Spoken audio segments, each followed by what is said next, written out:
வைதா. அப்புச்சி சொல்லுங்க அப்புச்சி.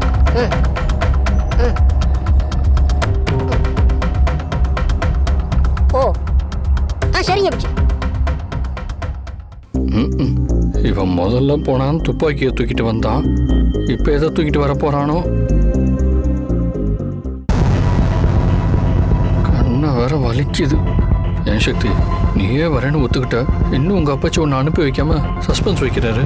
எனக்கு என்ன தெரியும்? இதுக்கு தான் அப்பவே இங்க இருந்து போயிருங்கன்னு சொன்னேன். இப்ப என்ன ஆச்சுன்னு பாத்தீங்களா?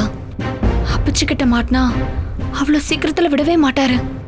நான் சொன்னதை நீங்க எங்க கேட்டீங்க? நீ சொன்ன மாதிரி நான் முன்னாடியே போயிருந்தாலும் நான் மாட்டியிருப்பேன். அந்த அளவுக்கு இந்த வீட்டுக்குள்ள போறவங்க வரவங்கன்னு எல்லாரும் கவனமா பாத்துக்கிறாங்க. நீங்க 2 பேரும் அப்புறமா பேசிக்கலாம். இப்ப கொஞ்ச நேரம் அமைதியா இருங்க. நீ விலகி நில்லு. அப்புச்சி இந்தாங்க குடு. இந்த 2 சீட்டுல ஒண்ணுல நீ உன் பொண்டாட்டிய ஊருக்கு கூட்டிட்டு போலான்னு எழுதியிருக்கு. இன்னொரு சீட்டுல நீ கூட்டிட்டு போக கூடாதுன்னு எழுதியிருக்கு. இதுல அழைச்சிட்டு போலான்னு வந்தா நீ சக்தியை அழைச்சிட்டு போலாம். போக கூடாதுன்னு வந்தா நீ இங்கேயே தான் இருக்கணும். நான் தீர விசாரிச்சு உன்னை டெஸ்ட் பண்ணி என் மனசு ஒத்துக்கிட்டதுக்கு அப்புறம் தான் நான் உன்னை அனுப்பி வைப்பேன். சரியா? என்ன அப்பச்சி இப்படி சொல்றீங்க? அதான் சக்தி வரதுக்கு சம்மதிச்சாலே, அப்புறம் எதுக்கு இந்த சீட்டு விளையாடலாம்? என் மனசுல ஏதோ நெருடலாவே இருக்கு. அதனாலதான் இந்த சீட்டு போட்டு பாக்குறேன். நான் எப்பவும் இப்படிதான் முடிவெடுப்பேன்.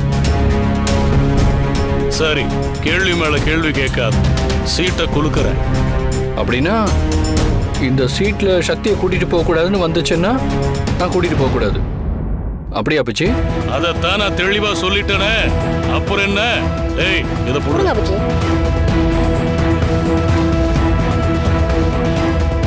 தம்பி, நீங்களே ஒன்னு எடுங்க.